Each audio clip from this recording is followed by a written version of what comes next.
Hello everyone, my name is Jen and welcome to the Book Refuge. And it's a very cloudy morning while I'm trying to film this, so my ring light's having to do a lot of the heavy lifting, so pardon me for that. But welcome to my week 49 reading wrap up. I remember now, it's funny when I get closer to the end of the year that it pops up. I started week 1 was like a week that was a half week, half December, half January. So there is going to be like an extra week when I do these because there will be like one more like full week than there normally is, but whatever, all the books will still get covered and it'll be great. So before we dive into this, I do have 10 books to talk about today.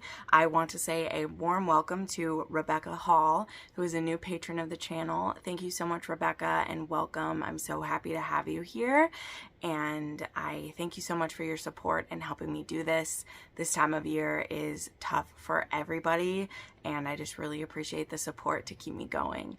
I was going through my surveys the other day of what everyone has said and shared with me about what they've liked in the channel, and these weekly wrap-ups were by far people's favorite, which I obviously can see in my data of like which videos get watched the most, but these are a pretty big commitment to do these every single Saturday to the best of my ability. I've only missed like 2 this whole year. And that means a lot to me. So thank you so much for all the kind words everyone said and all of the support that I've received, and it just means so much to me. So let's go ahead and dive into these books. I'm really excited about what we have to talk about today. So the first book that I finished was The Sound of You, and this is book 3 in the Census series from my friend Ashley Mack. This is a like dark romance series about these 5 sisters, the Sorrell sisters, and this one I need to be careful about because there is a pretty big spoiler that happened at the end of book 2 that really kind of sets up this book. But without going into too much detail for it, RO, who is she the oldest sister in the middle? I'm actually not sure where she fits. Sorry. She had something pretty bad happen in the last one, and so she needs some healing to happen. And our hero in this one, his name is Harp, and he also goes by the name the Sphinx, and he has the same enemy as the Sorrells do. And he offers to assist them in taking this guy down if they will give him RO to basically take to his cabin in the woods in the middle of nowhere, and he is going to train her and help her heal, and then they will take down this baddie together. And so this ends up being like a forced proximity, you know, in a snowy wonderland where we are training and healing and doing lots of sexy things together. So this is probably my favorite one so far. I give this one 4.5 stars. It has a spice rating of a 4 for me.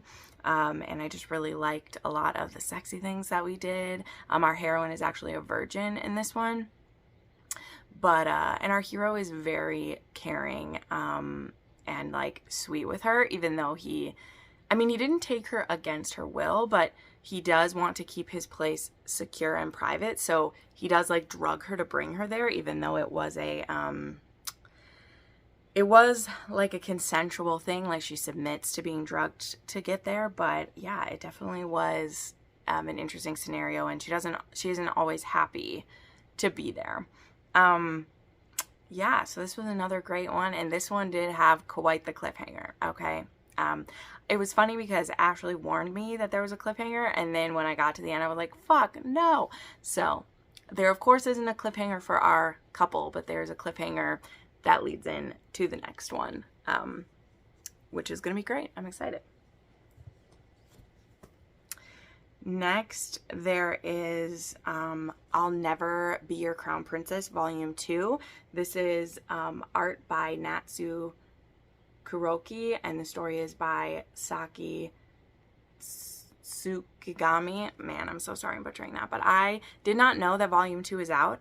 I went to Barnes & Noble, and my Barnes & Noble seller there, who I absolutely adore, she was showing me some manga that she loves, because I haven't got to like chat with her since I've started reading manga, and she loves manga. And so she was showing me some, and I was like, when does the next volume of that come out? And she's like, oh, volume 3 comes out when? And I was like, whoa, whoa, whoa. There's volume 2's out already? So I was able to snap this up.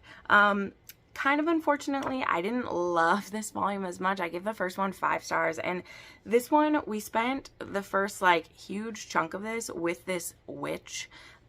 This takes place in a like magical realm where like the heroine has died and this is her reincarnation life. This has a name. I apologize. I am not fully into like the terminology of manga that I read yet. So I'm sorry. That is something that I will learn with time, I promise.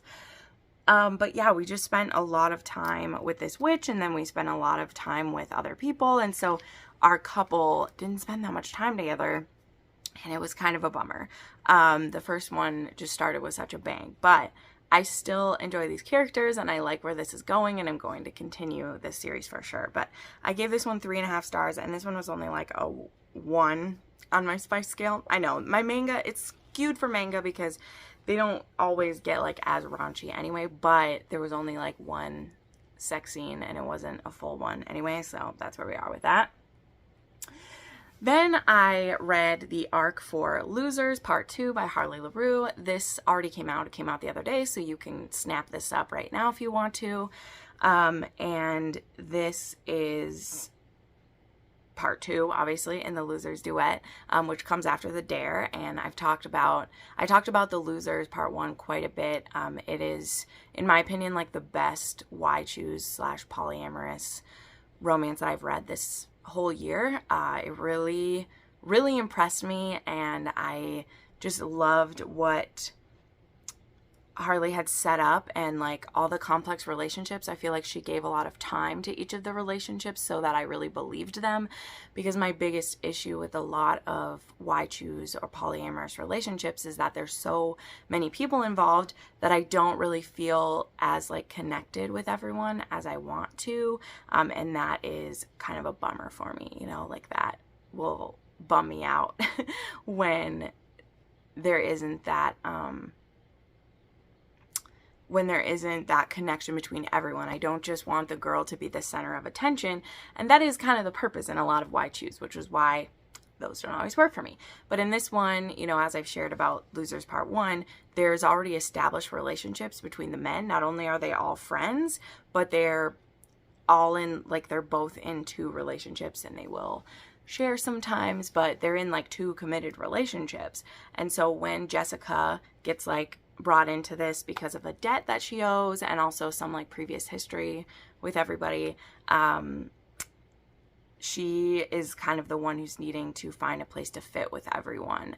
And I like watching her relationship be built with everyone. So I really loved this. As for like the content warnings and the kink that's involved, Harley LaRue has a very detailed content warning list that is at the beginning of the book, and you can also find it on her like Instagram and everything.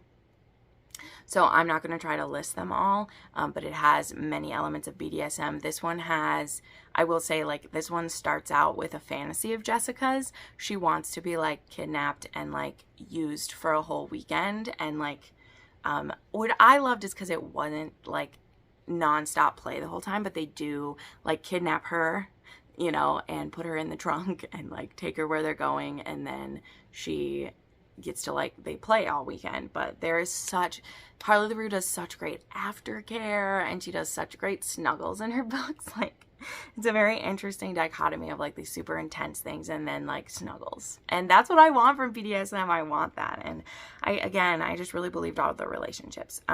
The place where this like slipped just a little bit for me, and like I kind of knew that it would because it was happening in the first one, there's a weird side plot with Manson's father wanting to bring his son down, and like his son owes him something for putting him through hardship. I don't know what the heck that's supposed to mean, but that gets like played out to its conclusion, and it just it didn't really do anything for me. But that is a very small part of this book. So I gave this 4.5 stars, and it's 5 on the spice scale. It has, if you've heard me talk about my spice scale before, this has all the kink, it has all the sex. There is still a plot, but like it's way up there. That's what it gets for sure.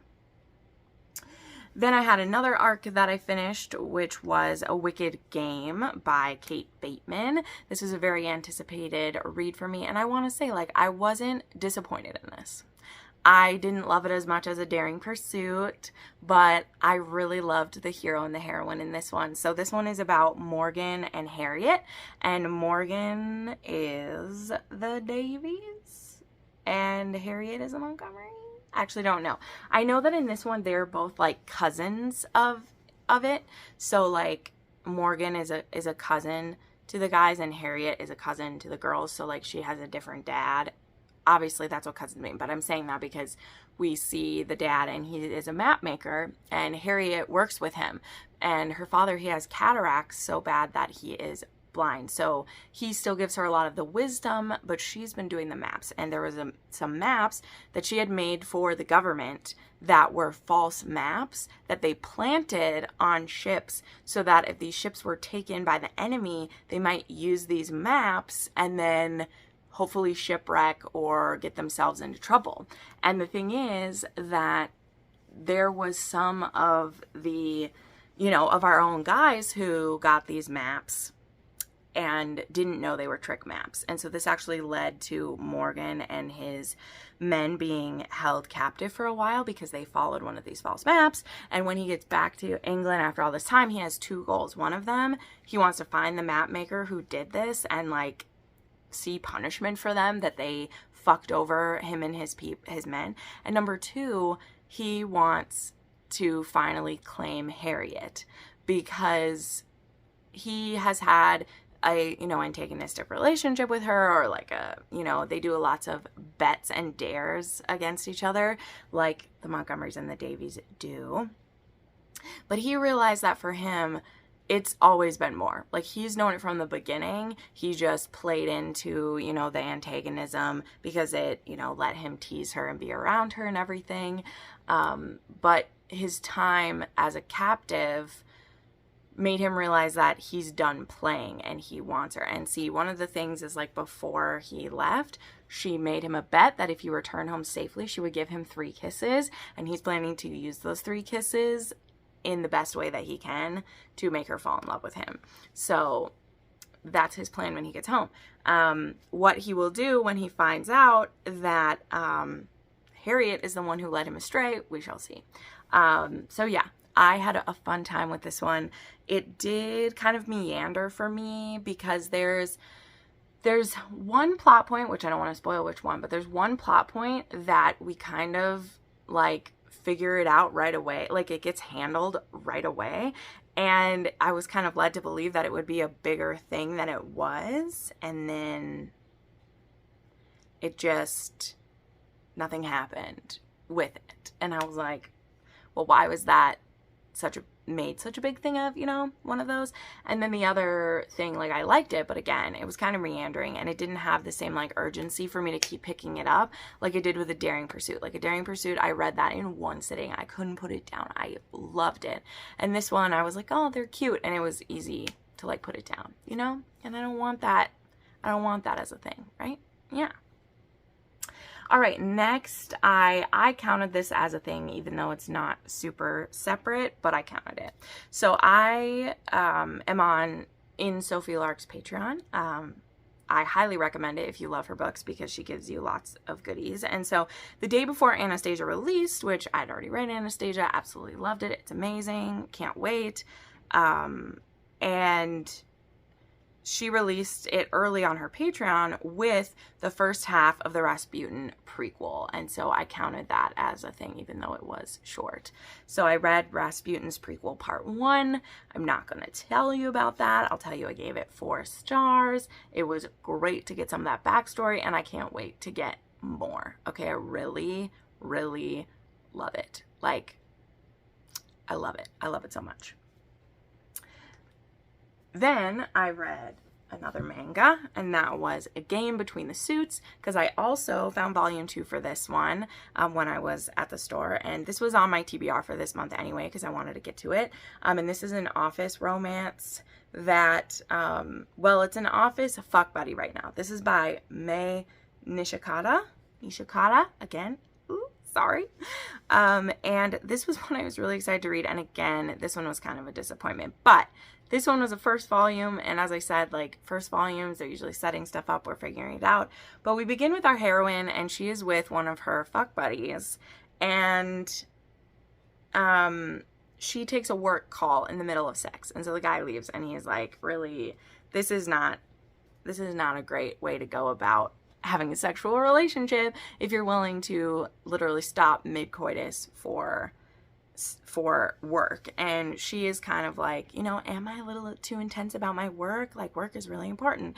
And there's this new guy starting at work who, I wrote down the names for these, but I'm not going to try to say them just like I butcher everything else. But he is like, he's a charming playboy who's just started, and they're kind of paired together for her to like train him and have him start working with her. And he immediately is hitting on her very strongly. And he's like, we should have sex. We should be fuck buddies. It'll be great. And she's like, I don't want to do this with someone at work. And he's like, but doing it with someone you work with would be perfect because we both place work first. So if you have to leave during something, I'm not going to feel bad about it. So we're like, okay.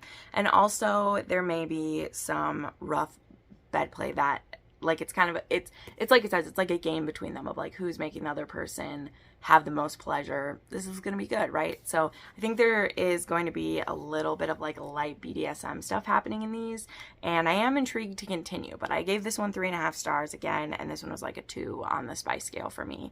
The hero is definitely, like, he's hot nerd. Let me find one of the panels that isn't too, like, he's like hot nerd for sure. Love it. Absolutely. So I will continue with that one.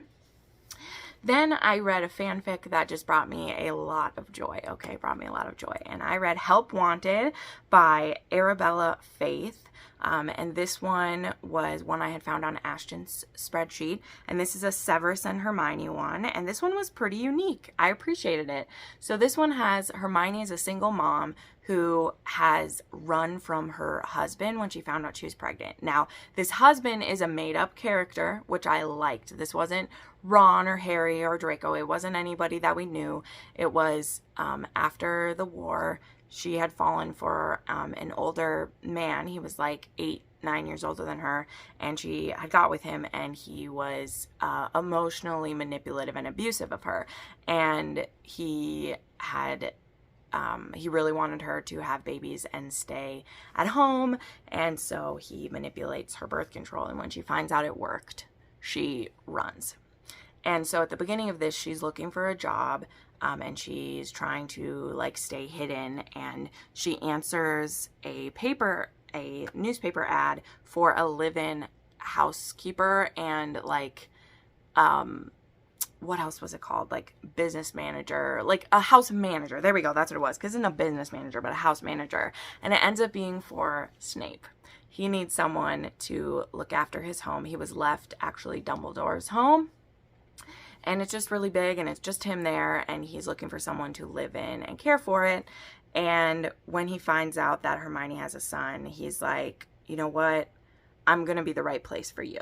So this is a slow burn, but it isn't a super long fic, but it is like a slow burn because, you know, they're now in like an employee-employer position, and as well as she was previously in a manipulative relationship, so she's not ready for anything else. But I love this. Her little boy, his name is Atticus, and he's so cute, and Severus is so good with him, and so I was just swooning the whole time, and it was so adorable. Yeah, I had a great time. So I gave this one 4 stars, and it made me smile so much. It was only a 2 on the spice scale. Like I said, the spice is very delayed in this one, but it's not super long, and it was so cute. And if you want to see Snape as like a stepdad and, you know, as this very caring, like gentle version of Snape, I think you'll like it.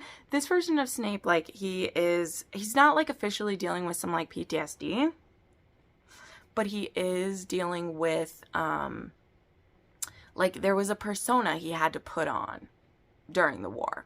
And he has shed that. And so there's a lot about him that Hermione doesn't know, you know, and I just love them getting to know each other. So this was very pleasant. I enjoyed myself. All right, then we have 2 rereads to round this off. So one of them is a reread for my favorites of the year, as well as a patron, and boy, did I mark this up. I had so much fun rereading this. Oh God, it's Sweet Like Poison by J. Wolfe. This is book 3 in the Savage You series. You could read this as a standalone if you want to, but it is most satisfying if you're someone who's read more books in her Savage world, because there is Savage High, and then there is Savage You. Well, actually, it was called Savage Crew and then Savage You, because just, words, how do I use words? Elena is the heroine, and I've talked about this book so much that it's hard to, like, start fresh with it, but Elena has had a very complicated, tough life. We've seen her be a bitch. We've seen her be kind of a bully in the past, but she's really kind of grown out of that. And at the beginning, we see her in a kind of traumatic scenario. Her ex-boyfriend, she runs into him. She's in her first year of college, and she sees him with a new girl, and she's just overcome with this fear for this new girl, because she knows what she went through with this man. He had assaulted her before, raped her before, and she doesn't want that to happen to this girl. And so she makes a scene, and he actually comes after her, and he ends up dying in a car accident. Like, he goes off the road while he's chasing her.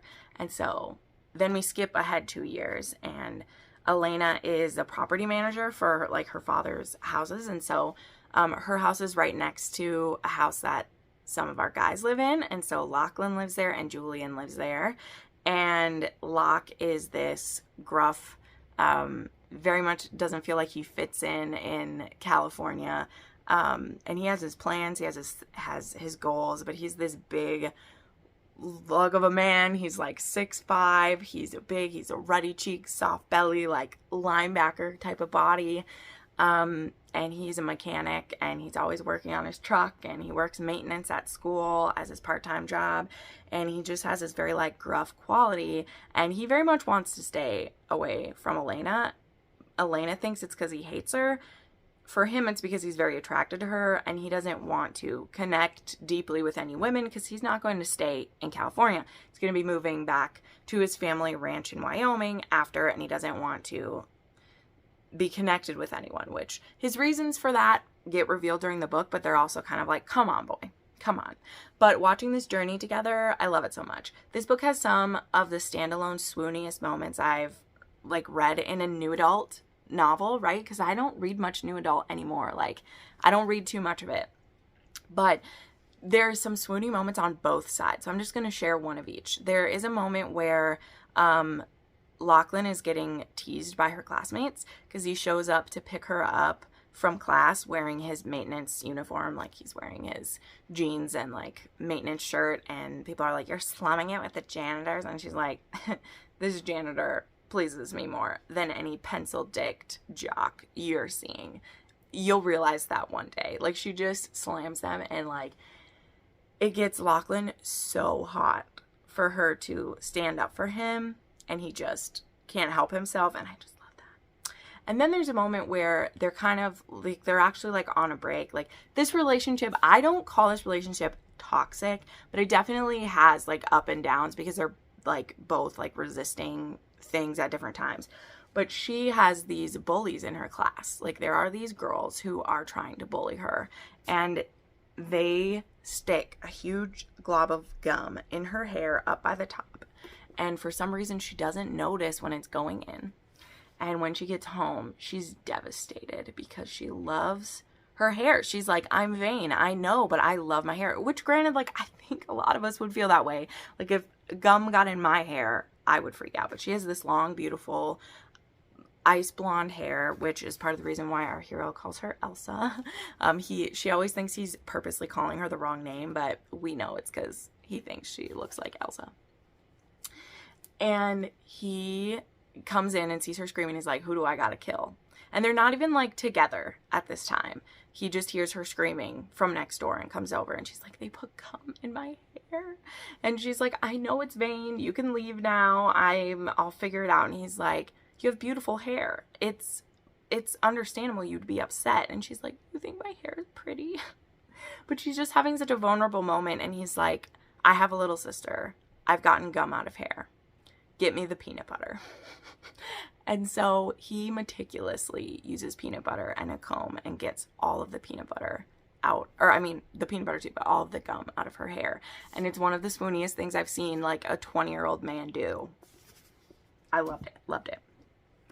So that's a 6-star book. Obviously it's a reread. It's a 6-star. It's a 3.5 on the spice scale. There is the previous assault and there's bullying are really the only. Oh, there is also miscarriage for a side character is talked about. Elena's mother has lost some pregnancies and they get brought up a few times. So definitely want to mention that.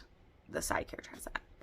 And then the last reread, which I finished last night, which I shouldn't have done, but I really, really wanted to, is I reread Not a Hero by Cherise Sinclair. I've been talking about this book a lot lately because it goes well for like forced proximity, winter-based romances, small town, like it fits into all of those. And Smart Women Read Romance is going to be doing a review for this one because it won their poll that they do. And I very much wanted to reread it so we could talk about it. Now, I don't think this book is perfect. This is a 4-star read for me, but the series holds such a sweet place in my heart. That's why I bring it up all the time. This is a solid like 4 to 5. Like the last book was a 5 for me for sure, but they were like 4, 4.5, 4.5, 5 because they really are a journey together. It's these 4 adopted brothers who are from a small town in Alaska. They are a very diverse group too because they were in foster care together. And they were in an abusive scenario. And this man, he happened to like come across these 4 boys and he took them all. He basically kidnapped them out of foster care, took them to Alaska to live with them. And he taught them how to take care of themselves, how to be survivalists. But he also taught them a lot of life lessons. And it's so good. And so where we are with this, he has died, the father figure has died, and he left these boys with a mission to revitalize, rescue Alaska, which is the small town that the man, like, he had always stayed away from because he kept the boys, like I said, you know, away from society because he had stolen them, even though they were in a bad situation. But in his later years, he had been a part of the town and he wants to see it revitalized. And so he left these boys in his will, a big part of the town, because he bought it. And he asked them to help. And so one of the brothers is a nurse practitioner. One of them is like a bar owner and like he handles real estate and stuff. One of them, we don't see much of him in this book. And then the other brother, he had been a mercenary. He had been an LA police officer and he gets asked to be the sheriff. And there's a lot of resistance to him because the town like doesn't know that he was one of Mako's sons because Mako didn't really tell everyone that he had these 4 boys. And so they see him as an outsider and like they don't realize that he's been here for a long time or like was here a long time ago. And then our heroine, her name is Audrey and she's a librarian in Chicago and she had been helping research for this gentleman who was doing a paper, and it was like he was getting involved, like he wasn't involved with, but he caught the attention of some bad people because of his research. And because she knows about the research, a hitman gets sent after her and she's able to escape, but she needs to completely disappear. And so she ends up looking up towns that are completely in the middle of nowhere and she ends up at rescue. So she's there under a fake name. Just at the time, this new police officer is there looking for suspicious people. And so it goes from there. But this book, it has so many things about a small town romance. I love it. It has a small town coming together to help. It has just so many powerful moments of like where something goes wrong and the whole town comes together. And we go from seeing our not a hero, Gabe, being like, I'm just going to do a year in this town, help get him set up, and then I'm going back to my cabin in the woods because he has an injury from a job that he'd done as a mercenary. He was really burned out in so many ways, but we see him go from feeling like he doesn't care about this to fully being immersed in this community. And there's a point at the end where he's like, God, I really love this town. And it just warms me up. So don't expect anything absolutely fantastic, but like if you love the warm, cozy feelings, if you like, you know, a little bit of that living off the land aspects or a small town coming together, some quirky residents of the town, I think you'll like this. It does fit a bit more into romantic suspense, although this was still a 2.5 on the spice scale for me. Like there is a good amount of steam scenes, and the romance between them, it's really beautiful how it grows. But the like the romance is still important, but it's also about the town. So, and you know, the woman is on the run. So there we go. All right. Anyway, there we go. Those are the books that I read in the 49th week of 2022. If you'd like to support my channel, please check out my links down below. Again, I do this full time, so any support you send my way is very much appreciated. I love it. So thank you so much for watching, and have a great day. Bye.